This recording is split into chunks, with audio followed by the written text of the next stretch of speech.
আসসালামু আলাইকুম। বাংলা সংবাদে সবাইকে স্বাগত জানাচ্ছি আসিফুর রহমান সাগর। শুরুতেই সংবাদ শিরোনাম। বাংলাদেশের সর্বশেষ গুরুত্বপূর্ণ আপডেট সংবাদে আপনাকে স্বাগত। শুরুতেই সংবাদ শিরোনাম, পরে বিস্তারিত। প্রথমেই জানাবো আমাদের হাতে থাকা সর্বশেষ গুরুত্বপূর্ণ সবথেকে তাজা আপডেট সংবাদ। ৫ দফা দাবিতে আজ ইসিতে স্মারকলিপি জমা দিয়েছে জামাত সহ ৮ রাজনৈতিক দল। নভেম্বরের মধ্যে গণভোটের আয়োজন সহ ৫ দফা দাবিতে আজ নির্বাচন কমিশনে স্মারকলিপি জমা দিয়েছে বাংলাদেশ জামাত ইসলামী সহ সমমনা ৮টি রাজনৈতিক দল। আজ দলগুলো এই স্মারকলিপি জমা দেয়। জাতীয় প্রেস ক্লাবে আয়োজিত এক সংবাদ সম্মেলনে কর্মসূচির ঘোষণা দিয়েছিল জামাত সহ আন্দোলনের রাজনৈতিক নেতারা।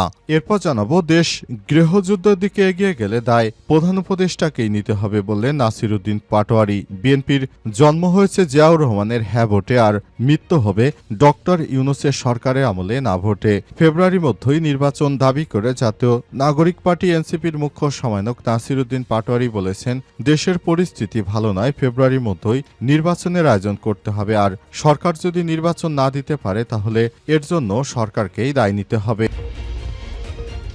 এদিকে ঐক্যমত কমিশনের প্রস্তাব জাতির উপর চাপিয়ে দেওয়া হয়েছে বললেন মির্জা ফখরুল। ঐক্যমত কমিশনের প্রস্তাব জাতির উপর চাপিয়ে দেওয়া হয়েছে বলে দাবি করেছেন বিএনপির মহাসচিব মির্জা ফখরুল ইসলাম। এছাড়াও তিনি বলেছেন, অন্তর্বর্তীকালীন সরকারের কোনো ইখতিয়ার নেই জুলাই সনদ বাস্তবায়ন করার। জানাবো, সরকারি কর্মকর্তাদের নিয়ে ডক্টর ইউনূসের কঠোর সিদ্ধান্ত। এবার সরকারি কর্মকর্তাদের নিয়ে কঠোর সিদ্ধান্ত নিয়েছেন অন্তর্বর্তীকালীন সরকারের প্রধান উপদেষ্টা প্রফেসর ডক্টর মোহাম্মদ ইউনূস। এখন থেকে সরকারি কর্মকর্তারা চাইলেই নিজের এলাকা কিংবা শ্বশুরবাড়ির এলাকাতে বদলি হতে পারবে না। অনেকের দুর্নীতির বিষয়টি খতিয়ে দেখা হচ্ছে। এবং সর্বশেষ জানাবো, প্রশান্ত মহাসাগরে জাহাজে বোমা হামলা করল যুক্তরাষ্ট্র। মার্কিন বাহিনীর পূর্ব প্রশান্ত মহাসাগরে আরেকটি জাহাজে বোমা হামলা চালিয়ে 4 জনকে হত্যা করেছে। এবারও মাদক চোরাচালানের অভিযোগে হামলাটি করা হয়। মাত্র কয়েকদিন আগে এই অঞ্চলে 3টি পৃথক জাহাজে 14 জন নিহত হওয়ার বিষয়টি নিশ্চিত করার পর নতুন হামলা চালানো হয়েছে। হোয়াইট হাউসের বরাতে আল জাজিরা এই তথ্য নিশ্চিত করেছে। প্রিয় দর্শক, এতক্ষণ শুনছিলেন সংবাদ শিরোনাম, এবারে বিস্তারিত। তবে তার আগে বন্ধুরা, অনুরোধ থাকবে এই সংবাদটিতে একটি লাইক দিন।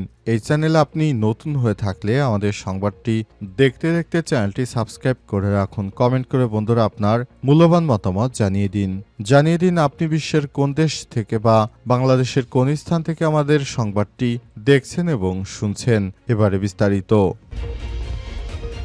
৫ দফা দাবিতে আজ ইসিতে স্মারকলিপি দেবে জামাত সহ ৮ রাজনৈতিক দল।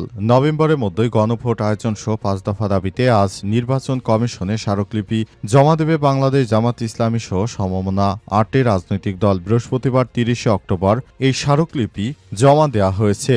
এর আগে বুধবার ২৯ অক্টোবর জাতীয় প্রেস ক্লাবে আয়োজিত সংবাদ সম্মেলনে এই কর্মসূচির ঘোষণা দেন জামাত সহ রাজনৈতিক দলগুলো। সংবাদ সম্মেলনে বাংলাদেশ জামাত ইসলামের সেক্রেটারি জেনারেল অধ্যাপক মিয়া গোলাম পরোয়ার ছাড়াও ইসলামী আন্দোলন বাংলাদেশের মহাসচিব অধ্যক্ষ ইউনূস আহমেদ, খেলাফতে মজলিসের মহাসচিব আহমেদ আব্দুল কাদের, বাংলাদেশ খেলাফতে মজলিসের সিনিয়র নায়েবে আমির মাওলানা ইউসুফ আশরাফ, বাংলাদেশ নিজামে ইসলাম পার্টির মহাসচিব মাওলানা মুসাবিন ইজার, বাংলাদেশ খেলাফতে আন্দোলনের নায়েবে আমির মাওলানা মুজিবুর রহমান হামিদি, জাগপার প্রধান সহসভাপতি ও মুখপাত্র ইঞ্জিনিয়ার রাশেদ, বাংলাদেশ ডেভেলপমেন্ট পার্টির মহাসচিব নিজামুল হক নাইম প্রমুখ উপস্থিত ছিলেন। আন্দোলনরত রাজনৈতিক দলগুলোর ৫ দফা দাবিগুলো হল: ১. জুলাই জাতীয় সনদ বাস্তবায়ন আদেশ জারি এবং উক্ত আদেশের উপর আগামী নভেম্বরের মধ্যে গণভোটের আয়োজন করতে হবে। ২. আগামী জাতীয় নির্বাচনে উভয়কক্ষে পিআর পদ্ধতি চালু করতে হবে। ৩. অবাধ, সুষ্ঠু ও গ্রহণযোগ্য নির্বাচনের লক্ষ্যে সবার জন্য লেভেল প্লেইং ফিল্ড নিশ্চিত করতে হবে। ৪. ফ্যাসিস্ট সরকারের সব জুলুম, নির্যাতন, গণহত্যা, দুর্নীতির বিচার দৃশ্যমান করতে হবে। ৫. স্বৈরাচারের দোসর জাতীয় পার্টি ও ১৪ দলের সমস্ত কার্যক্রম নিষিদ্ধ করতে হবে। দেশ গৃহযুদ্ধের দিকে গেলে দায় প্রধান উপদেষ্টাকেই নিতে হবে বললেন নাসির উদ্দিন পাটোয়ারি। ফেব্রুয়ারির মধ্যে নির্বাচন দাবি করে জাতীয় নাগরিক পার্টি এনসিপির মুখ্য সমন্বয়ক নাসির উদ্দিন পাটোয়ারি বলেছেন, দেশের পরিস্থিতি ভালো না, ফেব্রুয়ারির মধ্যে নির্বাচন আয়োজন করতে হবে। এটা যদি না হয় আর দেশ যদি গৃহযুদ্ধের দিকে এগিয়ে যায়, তার দায় প্রধান উপদেষ্টাকেই নিতে হবে। বৃহস্পতিবার 30 অক্টোবর ঢাকা রিপোর্টার্স ইউনিটিতে রাজনীতির বর্তমান এবং ভবিষ্যতের পথরেখা শীর্ষক অনুষ্ঠানে তিনি এসব কথা বলেছেন। নাসির উদ্দিন পাটোয়ারি বলেন, অস্পষ্টতার মধ্য দিয়ে ভবিষ্যৎ বাংলাদেশকে ঠেলে দিতে পারবো না।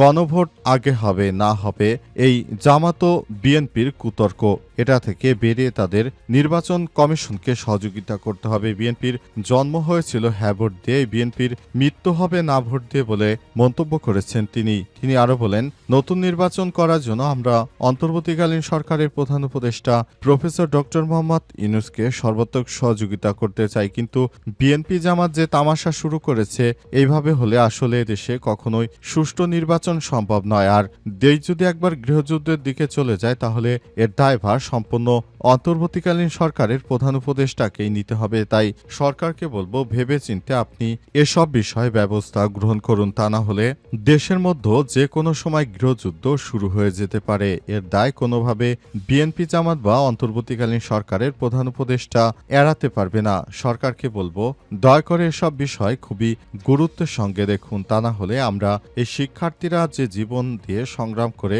হাসিনাকে তাড়িয়েছি, সেই সংগ্রাম আবারও শুরু করতে বাধ্য হব। ঐক্যমত কমিশনের প্রস্তাব জাতির উপর চাপিয়ে দেওয়া হয়েছে বলে মির্জা ফখরুল। ঐক্যমত কমিশনের প্রস্তাব জাতির উপর চাপিয়ে দেওয়া হয়েছে বলে দাবি করেছে বিএনপির মহাসচিব মির্জা ফখরুল ইসলাম আলমগীর। বৃহস্পতিবার 30 অক্টোবর দুপুরে গুলশানে দলের চেয়ারপারসনের কার্যালয়ে দেশের বর্তমান পরিস্থিতি ও বিএনপির অবস্থান নিয়ে এক সংবাদ সম্মেলনে এসব কথা বলেন তিনি। মির্জা ফখরুল অভিযোগ করেছেন, জুলাই সনদ বাস্তবায়নে সুপারিশে রাজনৈতিক দলগুলোর মতামত ভিন্ন মত ও নোট অব ডিসেন্ট উল্লেখ করা হয়নি, যা দীর্ঘ 1 বছরের ধারাবাহিকতায় আলোচনাকে অর্থহীন করার পাশাপাশি প্রহসনমূলক এবং জাতির সঙ্গে প্রতারণা শামিল। বিএনপির মহাসচিব আরও বলেছেন, ঐক্যমত হওয়ার কয়েকটি দফায় অগোচরে পরিবর্তন এনেছে। ঐক্যমত কমিশন রাজনৈতিক দলগুলোর গণতান্ত্রিক অধিকার আমলে নেয়নি। এ সময় জাতীয় নির্বাচনের দিন ছাড়া গণভোটের সিদ্ধান্ত বিএনপি কোনোভাবেই মেনে নেবে না বলে উল্লেখ করেন তিনি। উল্লেখ্য, গত মঙ্গলবার 28 অক্টোবর প্রধান উপদেষ্টা অধ্যাপক ডক্টর ইউনূসের কাছে জুলাই জাতীয় সনদ বাস্তবায়নের সুপারিশ হস্তান্তর করে জাতীয় ঐক্যমত কমিশন, বাংলাদেশ জামাত ইসলাম ও জাতীয় নাগরিক পার্টি এনসিপি কমিশনের সুপারিশের বিষয়ে ইতিবাচক হলেও এর তীব্র প্রতিক্রিয়া জানিয়েছে বিএনপির পক্ষ থেকে তাদের স্বার্থে যেটিতেই আঘাত লাগছে সে বিষয়ে তারা একমত হতে পারছে না। প্রতিনিয়ত তারা নতুন কথা বলে সরকারকে আবার অন্তর্বর্তীকালীন সরকার থেকে সরকারকে তত্ত্বাবধায়ক সরকারের দায়িত্ব নিতে বলেছে বিএনপি। অর্থাৎ যেসব জায়গাগুলোতে আসলে বিএনপি সুবিধা করতে পারছে না, সেসব বিষয়গুলোতে তারা একমত হতে পারছে না। যেসব জায়গাগুলোতে বিএনপি সুবিধা করতে পারছে, শুধুমাত্র তারা সেসব জায়গাগুলোতেই ঐক্যমত হয়েছে। এইভাবে আসলে একটি দলের স্বার্থ দেখে কোনো সংস্কার হয় না। সংস্কার করতে হলে সব দলকে একসঙ্গে মিলেমিশে সিদ্ধান্ত গ্রহণ করতে হবে। সরকারি কর্মকর্তাদের নিয়ে ডক্টর ইউনূসের কঠোর সিদ্ধান্ত। এবার সরকারি কর্মকর্তাদের নিয়ে কঠোর সিদ্ধান্ত নিতে চলেছে অন্তর্বর্তীকালীন সরকারের প্রধান উপদেষ্টা। এর আগে শেখ হাসিনার সময় আসলে সরকারি কর্মকর্তাদের বদলির বিষয় কোনো বিষয় নিয়ে তোয়াক্কা করা হতো না। যার ইচ্ছা মতো যে কোনো জায়গায় সরকারি কর্মকর্তারা চাইলেই বদলি হয়ে তার কর্মকাণ্ড পরিচালনা করতে পারতেন, কিন্তু এখন বিষয়টি সম্পূর্ণ ভিন্ন। এখন থেকে সরকারি কর্মকর্তা কর্মচারীদের তার নিজ এলাকা কিংবা শ্বশুর বাড়ির কোনো এলাকায় যেন তারা চাকরি করতে না পারে সেই ব্যবস্থা গ্রহণ করেছে অন্তর্বর্তীকালীন সরকার। অর্থাৎ সরকারি কর্মকর্তাদের নামে তারা দুর্নীতির যেসব অভিযোগ পেয়েছে সেই অভিযোগগুলো খতিয়ে দেখছে এবং পাশাপাশি কিছু সরকারি কর্মকর্তারা তার শ্বশুর বাড়ি ওই এলাকায় থাকার সুবাদে ওই এলাকায় বিভিন্ন সম্পদ করেছে, মানুষের কাছ থেকে অতিরিক্ত টাকা ঘুষ লেনদেন করেছে, সব অভিযোগ পার পরই অন্তর্বর্তীকালীন সরকারের প্রধান উপদেষ্টা এই বিষয়ে একটি সিদ্ধান্ত গ্রহণ করে এবং সেই সিদ্ধান্ত মোতাবেক আসলে সরকারি কোনো কর্মকর্তারা এখন থেকে চাইলে তার শ্বশুরবাড়ির এলাকায় ট্রান্সফার কিংবা নিজের এলাকায়ও ট্রান্সফার নিতে পারবে না। সে বিষয়টি